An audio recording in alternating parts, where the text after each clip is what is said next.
Je vais vous parler de votre terre, de votre sol, de votre jardin, de votre potager, de votre verger. On va d'abord s'intéresser à ce qu'il y a en dessous, le sol. Alors le sol, vous avez pu le remarquer quand vous travaillez votre sol, vous pouvez avoir des sols un peu différents d'un endroit à l'autre de votre terrain. Vous avez parfois un sol qui est d'une certaine matière, d'une certaine structure, qui est différent de celui de votre voisin, ou d'un ami qui ne jardine pas de la même façon que vous parce qu'il a un peu plus de mal ou plus de facilité. Ben, tout ça tout simplement parce que le sol est de nature différente. Alors, il y a une nature différente parce que dans le sol, on a différentes matières. On a une pelletée de terre, eh bien, elle n'est pas la même partout. Et ben, un premier exemple, enfin voilà, une poignée de terre, d'accord. Ce qu'on va faire, trois choses. On va partir d'une poignée de terre comme ça, on va prendre deux différents, on peut les segmenter beaucoup plus que ça, mais on va prendre vraiment un peu les extrêmes. On va voir ce que ça donne quand on les met dans un bocal de ce type-là avec de l'eau. On a bien touillé, bien mélangé, et puis ce que ça donne.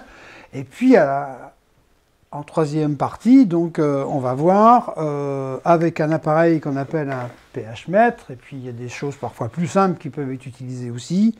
Quelle est l'acidité de votre sol? Votre sol, il peut être plus ou moins acide, et ça peut avoir effectivement des inconvénients ou des avantages sur l'évolution de votre sol et surtout sur l'évolution de la plante qu'on va y mettre au printemps ou l'été prochain. On va d'abord voir le sol. Un truc tout simple, on va jouer à la pâte à modeler. Il n'y a pas d'âge pour jouer à la pâte à modeler. En fait, quand je dis jouer à la pâte à modeler, on va faire le test du boudin. Alors, le test du boudin, il y a certains d'entre vous qui connaissez peut-être déjà, d'autres pas. Eh bien, vous allez voir ce que c'est. Je prends de la terre, j'essaie de faire une boule de pâte à modeler, et elle se fait assez bien d'ailleurs. Ça fait ça. D'accord? Je suis en train de faire une boule de pâte à modeler. Là, c'est une boule de terre. Et je vois que si j'essaie de faire presque un boudin, puisqu'on parle du test du boudin, que je vais faire un boudin, que le boudin, il se fait assez bien. Qui se tient. Et s'il se tient comme ça, on est sur une terre argileuse. Alors l'argile, quand on parle d'argile, parfois on nous dit « Oh, j'ai de la terre argileuse, c'est pas top ». Oui, c'est vrai que c'est moins facile à travailler. Sauf que argile, c'est pas un gros mot. C'est pas non plus une vilaine cochonnerie dans le sol. L'argile, c'est indispensable dans le sol. Ça fait partie de cet équilibre du sol. Mais j'ai parlé d'équilibre. C'est-à-dire que l'équilibre, parfois, c'est déséquilibré. J'ai trop d'argile ou pas assez d'argile. Trop d'argile, on voit bien. Si jamais je marche sur la terre et que je la piétine un petit peu, ça va me faire des trucs comme ça. C'est asphyxiant pour la plante. C'est dur à travailler. Mon papy disait que c'était de la terre amoureuse, elle était collante. Bon, je ne détaille pas. Mais voyez, c'est de la terre argileuse qui colle au sabot, qui colle à la bêche. D'accord. Mais l'argile, si je n'ai pas d'argile, ben j'ai un sol qui va être trop filtrant, trop spongieux, du sable presque. Et là, il n'y a rien qui reste dedans. Pas d'eau, l'eau ne tient pas. La nourriture, les éléments minéraux qui vont nourrir la plante, on va faire simple, hein. On va dire que c'est un aimant. Et puis le bore, le fer, le manganèse, le magnésium. Comme pour nous, hein, on a besoin de tout ça pour vivre. La plante en a besoin aussi pour vivre. Eh bien, on va dire que l'argile, c'est un aimant. Et, ça va coller autour et ça va nous le stocker dans le sol. Donc l'argile, c'est indispensable. Maintenant, quand il y en a trop, ben, il y en a trop, c'est ça. Donc ça, c'est un boudin. Comme on voit l'argile également, il n'y a pas que de l'argile, il y a une partie d'argile. Comment on voit l'argile? On va la voir dans une décantation comme ça. Alors ça, vous pouvez le faire chez vous, hein. C'est tout simple, hein. Ces poignées de terre, là, vous mettez de la terre dans un bocal. Vous voyez la taille du bocal, hein, 20 cm de haut à peu près, c'est l'idéal. Vous mettez la moitié ou un tiers de terre. Vous mettez de l'eau dessus. Vous remuez bien le tout. Je ne vais pas le remuer parce que sinon je ne vais plus pouvoir vous montrer ce que je voulais vous faire voir. Donc je vais bien la remuer, bien la touiller, et je la laisse décompter 48 heures. On dit 24 à 48 heures. Là, ça fait 48 heures, il faut bien ça pour que ça se décante. Et vous allez voir différentes strates dans le pot. Et là, on voit ici, juste en niveau d'eau et le reste de la terre, il y a une partie claire qui est presque jaune. Ici, on a de l'argile, vraiment de l'argile pure, quoi. Donc là, on voit qu'il y a de l'argile dedans. Si j'ai de la terre argileuse comme ça, je fais quoi? Ben, je m'embête. C'est froid au printemps, ça met du temps à démarrer. Je vais démarrer mon jardin un mois après les copains. Les jardiniers sont pressés, ils ont envie d'être les premiers. C'est pas forcément une bonne chose, mais c'est surtout pas une bonne chose lorsque j'ai de la terre froide, de la terre argileuse. C'est difficile à travailler. Il y a des arbres, des plantes qui n'aiment pas cette terre asphyxiante, parce que s'il y a de l'argile, oh bien, là ça va être asphyxiant, il n'y a plus d'air là-dedans. Donc les plantes n'aiment pas les sols trop asphyxiants. Si je parle d'arbres fruitiers, dans un sol comme ça, je ne vais pas mettre des pêchers. Un pêcher va se planter dans un sol plus aéré, dans lequel on respire mieux. On va plutôt mettre des pommiers, des poiriers, des pruniers, des choses comme ça. Ouais. Et puis au jardin, bah dans un sol comme ça, des carottes, pas facile les carottes. Donc je vais plutôt faire des patates. Des plantes comme ça, qui sont capables dans un sol de se débrouiller tout seul, et puis de faire sa place et de jouer des coudes. C'est pour ça qu'on dit que les pommes de terre sont déstructurantes pour les sols. Ça pousse le sol, ça l'écarte, ça fait sa place. Donc voilà un petit peu l'avantage et l'inconvénient d'une terre argileuse. Je fais quoi pour améliorer une terre argileuse? Ah bah tiens, j'ai envie de jouer encore à la pâte à modeler, je vais faire pas une, mais 2 boules de pâte à modeler. Je vais en faire 2 comme ça. D'accord? Et puis si mes 2 boules de pâte à modeler, si je les mets l'une contre l'autre, si je les serre bien l'une contre l'autre, elles font quoi?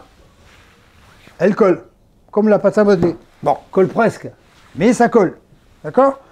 Et si je ne veux pas qu'elle colle, eh bien je vais mettre de la sciure de bois, par exemple, quelque chose comme ça, et je vais les rouler dans une sciure de bois, et puis je vais essayer de les coller. Essayez de coller 2 boules de pâte à modeler que vous avez enroulées dans la sciure de bois, ça colle plus. Ben oui, mais il nous dit quoi là, Gérard? Je suis en train de vous dire que dans votre sol, il faut éviter que l'argile colle comme ça. Les petites micro-particules d'argile, elles ne vont plus coller. Si je mets quoi autour? Du fumier, de l'humus. C'est ce que j'appelais la sciure de bois tout de suite là. Eh bien, je vais mettre du compost, et mon compost, entre les petites particules d'argile, on va mettre du compost qui va empêcher qu'elles collent ensemble. Et là, c'est gagné. Bon, un peu plus compliqué des fois, parce que si je mets les boules d'argile comme ça, elles ont tendance à repousser l'argile, parce que c'est une réaction physique dans le sol. C'est l'électricité plus et moins là, qui fait que des fois ça sème pas, ça s'attire ou ça se repousse. Hein. Et bien des fois ça fait ça. C'est-à-dire que, ben, il faut mettre un médiateur entre les deux. Si la boule d'argile, elle repousse l'humus, elles vont recoller. Si je veux que l'humus, mon fumier, il reste autour, là, enrober ma particule d'argile, il faut que je mette un médiateur pour qu'il y ait la paix dans le sol. Eh bien, le médiateur, c'est quoi? C'est du fer, c'est du magnésium, c'est là naturellement dans le sol. Ce qu'il faut peut-être un peu plus, parfois, c'est du calcium. C'est la chaux. Les produits qui contiennent de la chaux, carbonate de chaux, la cendre, des produits que vous trouvez facilement dans le commerce, qui sont là pour rééquilibrer votre sol. Deuxième cas, la terre n'est pas argileuse. Un deuxième échantillon de terre. La terre est un petit peu plus noire, pas tout à fait la même couleur. Elle est un petit peu plus noire, pourquoi? Parce qu'il y a de la matière organique, parce qu'il y a du fumier, parce qu'il y a surtout du compost, de l'humus. C'est la même chose, hein, compost, humus, hein, on parle de la même chose. Hein. D'accord? Eh bien, je vais essayer de faire comme tout à l'heure, et je vais en reprendre pour essayer de faire... Eh bien, on voit bien que pour faire une... Gérard, il s'embête là. Là, je ne peux pas. Ça s'effrite, ça ne tient pas.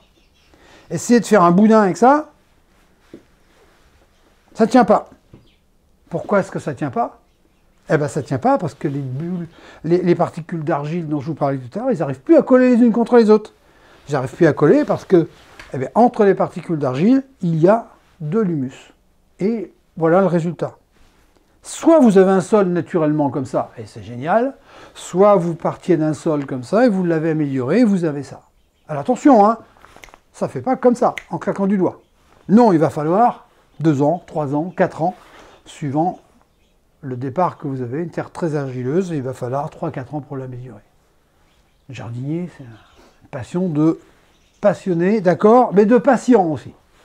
Donc il faut parfois un peu de temps pour améliorer les choses, mais ça vaut bien le coup quand on voit le résultat. Parce que l'avantage de cette terre-là, elle est facile à travailler. Les plantes, 90% des plantes se plaisent bien dans ce type de sol. Génial. Donc ça va correspondre à pratiquement la majorité de mes plantes. Et puis ça donne quoi? Bah, ça donne des sols, ça donne des sols comme ça, avec un petit peu d'argile, c'est indispensable, c'est l'aimant qui capte certains éléments nutritifs pour la plante. Il y a très peu le petit filament ici, la petite particule jaune, c'est de l'argile, il y en a très peu. Après, je vais vous détailler le reste, mais il y en a très peu d'argile, il y a suffisamment ce qu'il faut, sans plus. Donc voilà, on a un sol idéal. Là, il n'y a plus rien à faire. Si, un tout petit peu, c'est de l'entretenir. Rapporter un petit peu d'humus, un peu de compost, un petit peu chaque année, on va l'entretenir. On ne va pas laisser cet humus disparaître progressivement dans le sol. L'idéal, on l'a ici, là, un peu plus compliqué. On peut aller à l'extrême, hein. Là, très noir, oui, la qualité, la couleur du sol, on a la même ici, dans le bocal ou ici. Et bien tout simplement, on va avoir très peu d'argile en surface, juste ce qu'il faut, très peu d'argile, et le reste, je vous en parle tout de suite.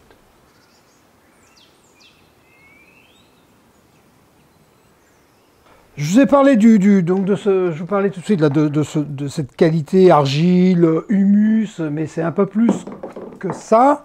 C'est l'argile dont je vous parlais, elle est là. J'ai mis mon échantillon de terre dans un bocal avec de l'eau, j'ai remué le tout et j'ai laissé décanter 48 heures. Qu'est-ce qui se passe lorsque j'ai décanté? J'ai de l'eau ici, j'ai l'argile qui est là, en dessous j'ai ce qu'on appelle les limons. Limon une terre limoneuse qui permet de travailler assez facilement le sol. Et en dessous, j'ai les plus grosses particules qui peuvent aller jusqu'à des sables, voire des petits graviers. Donc là, petit gravier, le sable, les limons, l'argile.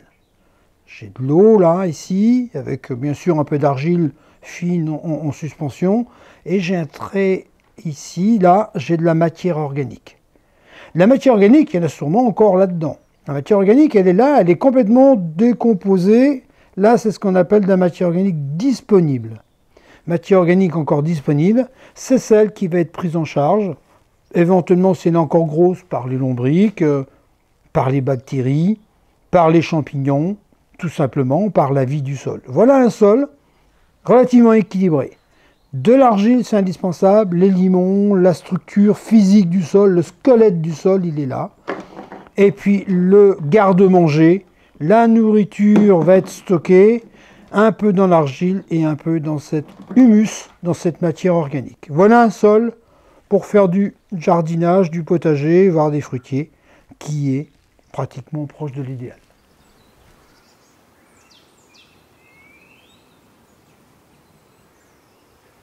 Là, nous sommes à la troisième partie que je vous ai annoncée tout de suite. Là, tout simplement, on va voir le pH du sol. pH, potentiel hydrogène, ça veut dire quoi? Mon sol, il est plus ou moins acide ou basique. Alors, acide, basique, le pH, ça se mesure de 1 à 14. Pas pour les sols, mais de manière générale, c'est l'échelle de mesure du potentiel hydrogène. Mon sol, il est idéalement à entre 6 et 7,5. Idéalement 6,5, 6,8. Là, c'est top pour la majorité des plantes. S'il est trop acide, s'il est trop basique, c'est-à-dire que s'il est trop acide, inférieur à 6, 5,5, 5,5, 5, oh là, très acide, là, c'est pour faire pousser des rhodos ou des bruyères. Hein. Sinon, ça ne va pas bien pousser. S'il est beaucoup trop haut, au-delà de 7,5, 8, ça va pas non plus être top. Et en plus, c'est pas top parce que ça bloque complètement le sol. Le sol, il vit mal. Votre estomac, quand il est très acide, ça vous fait des aigreurs d'estomac. C'est pas top. Hein. Le sol, c'est pareil. Il a ses aigreurs d'estomac. C'est pas top non plus. Ça marche moins bien. Ça digère moins bien. La même chose pour les sols. Donc, comment faire pour le savoir? Comment faire pour savoir? Je prends un échantillon de terre que j'avais tout de suite pour voir s'il était argileux ou pas argileux. Et puis, je vais dans un sol qui est humide, qui est frais. Rajoutez pas de l'eau pour le rendre humide, hein, sinon vous allez avoir l'acidité de l'eau du robinet. C'est pas bon. C'est naturellement votre sol humide. Je prends un appareil qu'on appelle un pH mètre et je vais le planter dans la motte en le serrant un peu dessus. Bien sûr, il va s'afficher. Il va me donner un pH. Il va me donner une mesure de mon sol. Il va me donner 5,5, 6, 7, 8. Et après, je vais en faire quoi de ça? On va voir ce qu'on en fait. Alors ça, c'est le pH que j'ai fait avec un pH mètre. Je peux aussi, une solution plus simple, c'est de mettre cette poignée de terre dans un bocal, le touiller comme on l'a fait pour la décantation ici. On le fait avec de l'eau déminéralisée. Et ensuite, on va se procurer des bandelettes qui sont vendues dans le commerce ou à la pharmacie, petites bandelettes. On va mettre cette bandelette dans de l'eau qu'on a laissé décanter longtemps, parce qu'il faut que ce soit relativement clair, parce que sinon ça va être marron. Mes bandelettes vont être marron, ça ne donne plus rien. La bandelette va donner une couleur, va avoir une réaction, et on va la mettre à côté d'une échelle, et cette échelle de couleur va me dire que mon pH il est à 5, à 5,5, à 6. C'est pas très précis, mais ça donne une tendance. Le pH mètre étant beaucoup plus précis. Bien, maintenant j'ai le résultat, j'en fais quoi? J'ai un pH qui est à 6,5, top, c'est top. Il est à 6, c'est bien, mais il va risquer de descendre peut-être encore un petit peu, parce que lorsque la décomposition organique, ce fumier qui va se décomposer, ces feuilles qui se décomposent, ça acidifie le sol, donc c'est là qu'il faut apporter un petit peu, entre guillemets, de chaux, de carbonate de chaux, de la cendre, les produits également qu'on trouve dans le commerce, pour rééquilibrer son pH. Et là, respectez bien les doses. Regardez ce qu'on vous préconise. N'allez pas au-delà, parce que votre sol est très acide. Ah ben là, j'en mets une bonne dose. Non, surtout pas. On ne va pas dépasser les doses qui sont préconisées sur l'emballage. Jamais. Parce que vous allez brûler votre sol, vous allez choquer votre sol, et là, ce ne sera pas bon. Donc, votre pH fait partie de l'équilibre du sol, c'est hyper important. Donc soit avec un pH mètre, soit avec les petites bandelettes, vous les mesurez, et ensuite on fait quoi? Éventuellement vous demandez à votre vendeur magasin, vous informez, il y a des sites qui fonctionnent très bien, qui sont très bien faits, on va vous conduire, on va vous accompagner pour rééquilibrer, pour maintenir votre sol en bonne santé. Et tout va bien, vous êtes prêts pour démarrer le printemps.